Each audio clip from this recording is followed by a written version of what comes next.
Capítulo 6. A oração que destrói sonhos. Crianças geralmente chamam por seus pais quando querem alguma coisa. Mãe mesmo, sem comentários. Eu nunca contei quantas vezes por dia meus filhos clamam pelo apartamento. Mãe! Ô mãe! Se minha esposa ganhasse R$1 a cada invocação, nós já teríamos viajado para a Disney ou comprado uma lanchonete. Crianças, no entanto, são assim. A gente entende. O que a gente não entende, nem aceita muito bem, é aquele amigo ou amiga que só chama quando precisa de algum favor. Já dá até um mal-estar quando pipoca a mensagem no WhatsApp. Muitas vezes somos assim com Deus. Nossa relação com Ele é pautada quase que exclusivamente por orações pedindo alguma coisa. Geralmente, associamos o poder da oração às mudanças que ela causa na nossa realidade e ao mover de Deus ao nosso favor. Pensada assim, ela é só um meio para eu obter aquilo que quero ou preciso. Oração passa a ser encantamentos ou palavras mágicas ditas a um gênio da lâmpada. Ainda que a Bíblia fale que quem deseja se aproximar de Deus deve crer que Ele existe e que recompensa aqueles que o buscam. Hebreus 11:6. E várias narrativas bíblicas mostram pedidos atendidos, o todo da revelação deixa claro que a coisa mais preciosa que Deus pode dar ao seu povo é a sua presença. Por isso, a oração pode ser resumida como um diálogo entre duas pessoas que querem se conhecer. É dar continuidade a uma conversa que Deus iniciou por meio da sua palavra e graça, que com o tempo vai se transformando num completo encontro com Ele. A oração pode ser entendida como uma resposta pessoal e comunicativa ao conhecimento de Deus. Existem aqueles que o conhecem de forma genérica, superficial. De fato, para esses, Ele é o nome que surge na boca quando o calo aperta. É o gênio da lâmpada e aquele que abençoa. A relação é pautada pela bênção e proteção. Ou, nas palavras de Keller, é um instinto humano de pedir ajuda com base num senso muito geral e desfocado de Deus. No entanto, existem aqueles que nasceram de novo e oram por meio do Espírito Santo. Esses tiveram a visão de Deus clareada pelas Escrituras e para eles a oração é muito mais do que petição. É rendição à soberana vontade de Deus. Afinal, o ouvir precede o pedir. Isso é, se as nossas orações são respostas ao que o Senhor falou em sua palavra, os nossos pedidos se tornam secundários. Repito, secundários, não desnecessários. Um discípulo verdadeiro também tem desejos para apresentar ao Pai. Veja o apóstolo Paulo. Nas cartas dele, podemos ler algumas de suas orações. O que impressiona é a essência dessas orações. Para ele, o motivo que o leva a ficar de joelho está em seus leitores conhecerem a Jesus e terem os olhos do coração iluminados por ele. Paulo vê esse conhecimento mais profundo de Deus como algo mais importante para receber do que a transformação das circunstâncias. Conhecer melhor a Deus é do que necessitamos acima de tudo, se pretendemos enfrentar a vida, sejam quais forem as circunstâncias. A partir do momento que temos essa compreensão, o pedir e dar-se-vos-á ganha outro significado. O tudo que pedirdes em meu nome recebereis. Muda. A prioridade da nossa oração passa a ser o propósito de Deus, não a realização dos nossos sonhos. Pedir em nome de Jesus também significa pedir o que Jesus pediria. Eu não irei escrever um tratado sobre oração. Falta espaço, competência e experiência para isso. Porém, quero elencar aqui alguns princípios fundamentais para a nossa vida de oração a partir do que Jesus nos ensinou na oração do Pai Nosso. Ela é a resposta de Cristo ao pedido dos discípulos: Senhor, ensina-nos a orar. E penso que também deve ser o nosso. Jesus nos deu esse modelo de oração para guiar as nossas palavras e os nossos afetos. É fato que não sabemos orar como convém. Sem guia, percorremos o caminho do egoísmo, como Tiago já nos alertou. E quando pedem, não recebem, pois seus motivos são errados. Pedem apenas o que lhes dá prazer. Tiago 4:3. Para Tiago, a oração nasce dos desejos, mas uma vez que nossos desejos encontram-se confusos e desordenados, as orações também acabam sendo frutos dessa desordem. Ele afirma que oramos, mas não temos nada porque nossas orações e súplicas nascem de nossas vaidades. Precisamos de uma oração mestra, de um guia nessa vida de relacionamentos com Deus. Se usarmos a sequência e os temas apresentados no Pai Nosso, teremos uma reordenança dos nossos desejos e afetos, como John Wesley ensinou. O objetivo da sua oração não é informar Deus, como se Ele não soubesse o que você quer. A oração é para você se informar. É para pensar no sentido dos seus desejos mais profundos. Aliás, nossas orações são o verdadeiro teste dos nossos desejos. Nada que merece ter um lugar em nossos desejos deixa de merecer um lugar em nossas orações. Aquilo pelo qual não podemos orar, também não deveríamos desejar. Jesus ensina a orar. Portanto, orem da seguinte forma: Pai nosso que estás nos céus, santificado seja o teu nome. Venha o teu reino, seja feita a tua vontade, assim na terra como no céu. Dai-nos hoje o pão para este dia e perdoa as nossas dívidas, assim como perdoamos os nossos devedores. E não nos deixe cair em tentação, mas livra-nos do mal, pois teu é o reino, o poder e a glória para sempre. Amém. Mateus 6, do 9 ao 13. Antes de qualquer coisa, é preciso deixar bem claro, e essa oração pertence a todo o povo de Deus. Se você nasceu no catolicismo, talvez até tenha lido a oração no ritmo que fazia ou faz nas missas. Se nasceu evangélico, dependendo da vertente, pode ter a tendência em pensar que repetir essa oração é coisa de católico. Mas não. Essa oração é de todos os que creem e pode ser repetida, desde que com consciência do que se repete. Aliás, sobre repetições, eu me lembrei de um acontecimento. Certa vez, numa conferência fiel para pastores e líderes, 2 amigos estavam olhando um material de orações dos puritanos. À época, zoei dizendo que achava um absurdo comprar um livro com orações de outras pessoas. Afinal, onde está a intimidade e a espontaneidade do falar com Deus? O tempo passou. Um dia, durante o culto, um pastor pediu que repetíssemos a oração dele. A minha mente se abriu na hora. Por que não achava estranho repetir uma oração genérica de um pregador, mas tirava sarro de quem lia e tomava para si orações de pessoas piedosas do passado? Comecei então a lembrar-me das vezes que já havia usado os salmos como oração, ou até mesmo letras de canções. Desde então, não vejo problemas em irmãos que, consciente e intencionalmente, usam livros de orações para seus momentos com Deus, ou naqueles que se apoiam nas palavras do Pai Nosso. Ao falar de oração em Mateus 6, Jesus não estava condenando a repetição, mas sim a repetição de frases vazias. Ele mesmo ensinou uma oração aos seus discípulos para ser repetida, como confirmou N.T. Wright.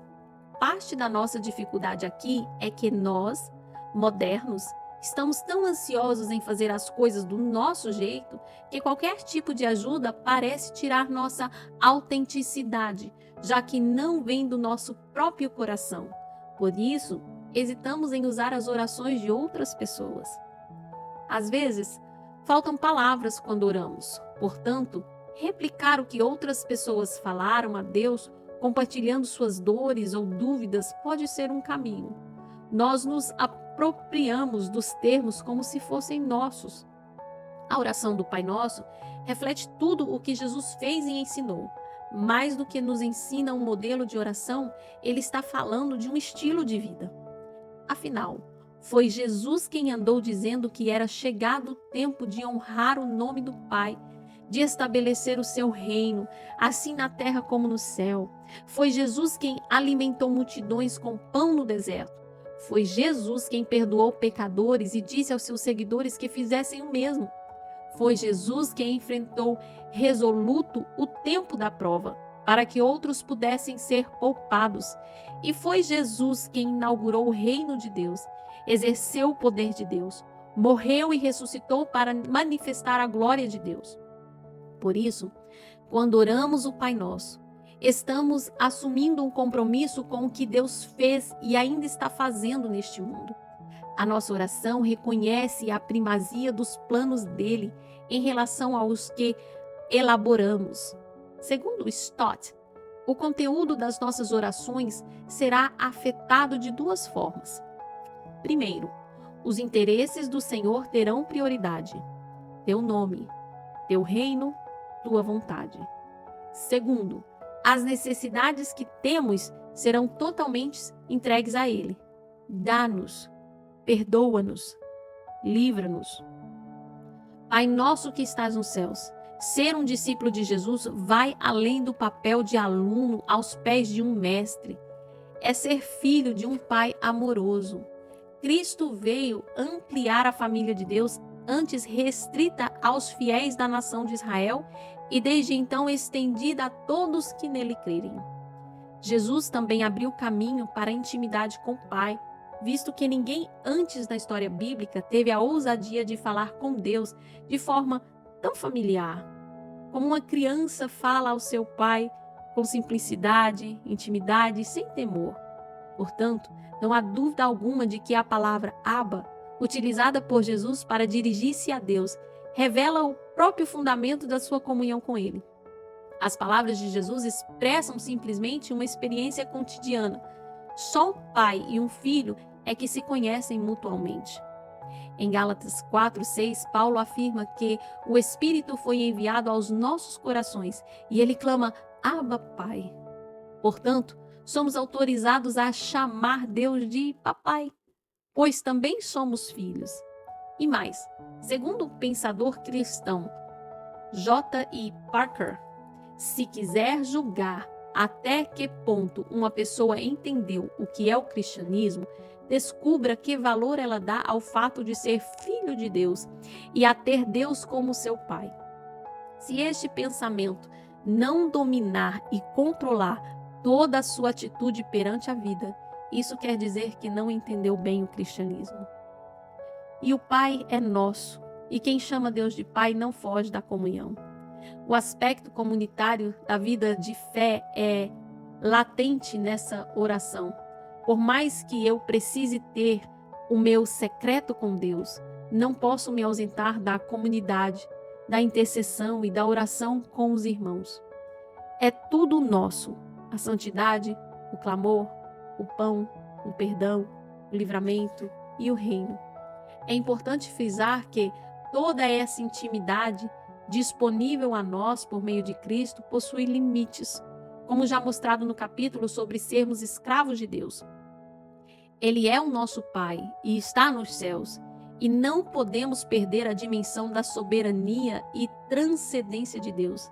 As nossas orações precisam ter a intimidade suficiente para chamar Deus de Pai, mas a submissão consciente para pedir que a vontade dele seja feita.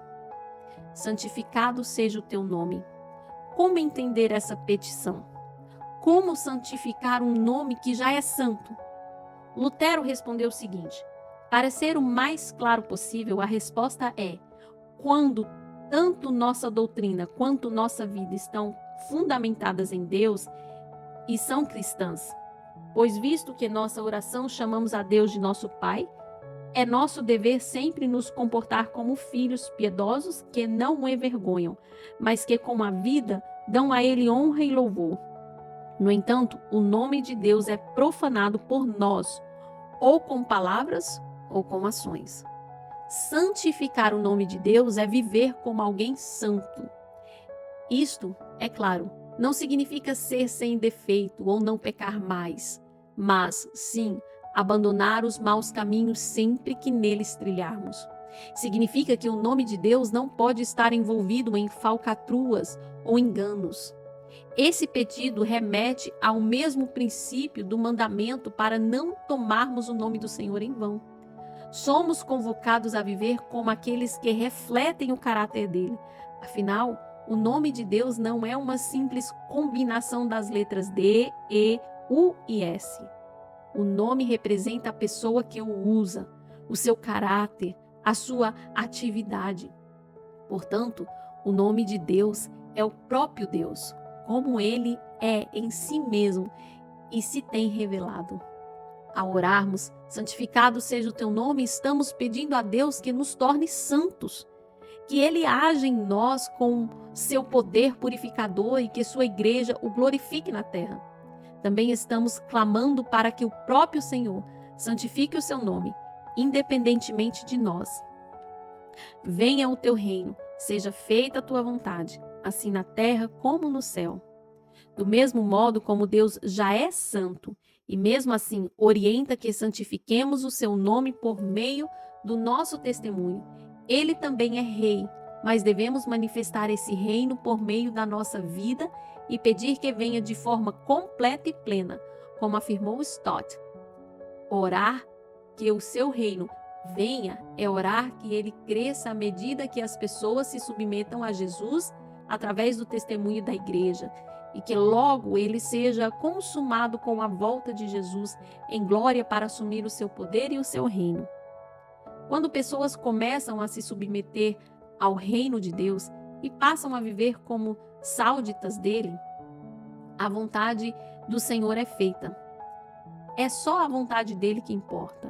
Por isso, o nosso testemunho é tão importante. Ele mostra que o novo já veio e que o futuro glorioso de Deus nos atingiu por meio do Evangelho de Jesus. A partir de Cristo, fomos encontrados pelo céu.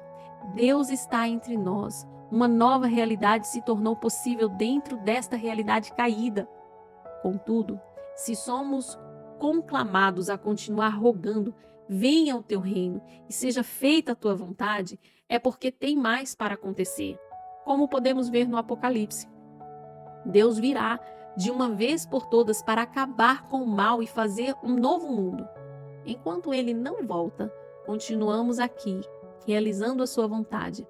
Nessa direção, Cássio comentou: se o anseio profundo do meu coração é que a vontade de Deus seja feita, então, ao fazer essa oração, também estou prometendo que, com a ajuda e a graça de Deus, vou fazer a vontade dele até onde eu a conheço. E eu a conheço, a vontade dele lendo as Escrituras. As primeiras 3 petições do Pai Nosso focam na glória de Deus, em seu reino e a sua vontade. Como disse no início desse capítulo, usar esta estrutura na nossa oração nos faz entender as prioridades do Senhor e qual deve ser a nossa. Contudo, as necessidades não são deixadas de lado, como se ele não se importasse conosco. Stott completa: tendo expressado nossa ardente preocupação com a sua glória, expressamos agora nossa humilde dependência da sua graça. Quando compreendemos verdadeiramente que o Deus a quem oramos é o Pai Celeste e o grande Rei, colocamos nossas necessidades pessoais em lugares secundários e subsidiários, sem, contudo, eliminá-las. Dai-nos hoje o pão para este dia. No tempo de Jesus, a maioria dos trabalhadores recebia por dia de trabalho e ganhava tão pouco que o dinheiro só dava para as necessidades básicas e diárias. Outro agrave era a possibilidade da perda da colheita, o que, numa economia agrária, é um verdadeiro desastre. Sendo assim, quando um discípulo do primeiro século fazia essa oração, estava clamando pelo básico da sua sobrevivência. Provavelmente, a condição da maioria dos meus leitores não é a descrita acima. Entretanto, o princípio da petição permanece. O pão representa o essencial para a vida. aquilo de que realmente precisamos. Ao orarmos e meditarmos nessa petição, quem sabe nos daremos conta dos excessos da nossa cultura ocidental e da nossa própria vida. Quem sabe até venhamos a nos sentir tolos pedindo pelo pão de cada dia com a despensa cheia e o pão coberto de Nutella no café da manhã. Obviamente, Deus não é contra a prosperidade financeira, mas a Bíblia sempre exortou sobre os perigos das riquezas. E muitas vezes as nossas orações revelam um coração desejoso por riquezas e confortos deste mundo. Precisamos entender que o Senhor não é obrigado a atender ao nosso pedido por creme de avelã. Por outro lado, Ele jamais deixará faltar o pão de cada dia. Lutero tem um conceito interessante sobre essa petição. Ele diz: pois quando mencionas pão diário e o pedes, oras por tudo que é necessário para que possas ter o usufruir do pão diário e, por outro lado, de voltas contra tudo o que impede de tê-lo e desfrutá-lo. Portanto, precisas deixar teus pensamentos vaguear e te voltar para muitas coisas que não só para o forno ou um saco de farinha. Antes, precisa pensar no campo e na terra que produzem e trazem a nós o pão diário e todo tipo de alimento. Pois se Deus não o faz crescer, o abençoa e o protege de perdas, não poderíamos tirar o pão do forno, nem colocá-lo sobre a mesa. Ao explicar esse trecho da oração, o reformador incluiu todos os processos que cercam a nossa vida e garantem paz e tranquilidade. Pois onde existe guerra, existe a chance de carência do pão, do básico. Por isso, para Lutero, a nossa oração contém a intercessão pelos nossos vizinhos, mas também pelos governantes. Em 2020, vivemos o início de uma pandemia que levou muitos irmãos e irmãs a ficarem sem o pão diário. Vimos como foi essencial a disponibilização de benefícios sociais, como o auxílio emergencial e também a ação de igrejas e outros grupos no combate à fome. Ficou evidente que podemos viver sem alguns luxos e que na hora do aperto precisamos mesmo do pão de cada dia. Destaco ainda 2 pontos interessantes desse pedido. Primeiro, ele evoca dependência. Devemos pedir pelo pão diário, pois Deus é aquele que supre as nossas carências. Segundo, ele pede constância, visto que precisamos do básico todos os dias. Dependência e constância são 2 marcas da vida de oração de um discípulo. Aqui nós precisamos citar Provérbios 30, do 8 ao 9. Diz assim: não me des nem a pobreza nem a riqueza. Dai-me o pão que me for necessário, para não acontecer que, estando eu farto, te negue e diga: quem é o Senhor? Ou que, empobrecido, venha furtar e profane o nome de Deus. E perdoa as nossas dívidas, assim como perdoamos os nossos devedores. É incrível como a oração do Pai Nosso nos empurra para a fraternidade. Pedimos pelo pão da comunidade, o nosso pão, e devemos perdoar as dívidas ou ofensas daqueles que vivem ao nosso redor. Somos a comunidade dos perdoados que, por isso, perdoa. Esse tópico da oração é tão importante que, depois de ensinar a oração modelo, Jesus volta ao tema nos versos 14 e 15 do mesmo capítulo. Seu Pai Celestial os perdoará se perdoarem aqueles que pecam contra vocês. Mas se vocês se recusarem a perdoar os outros, seu Pai não perdoará os seus pecados. A parábola do credor incompassível em Mateus 18, 23 ao 35, lança luz sobre como devemos entender essa parte da oração. Em linhas gerais, quer dizer que alguém que foi ou está sendo perdoado por Deus demonstra um comportamento semelhante ao do Pai, e o Pai sempre perdoa os que pedem perdão. E não nos deixe cair em tentação, mas livra-nos do mal. Assim como dependemos de Deus para o básico do nosso sustento físico, também dele dependemos para o sustento espiritual.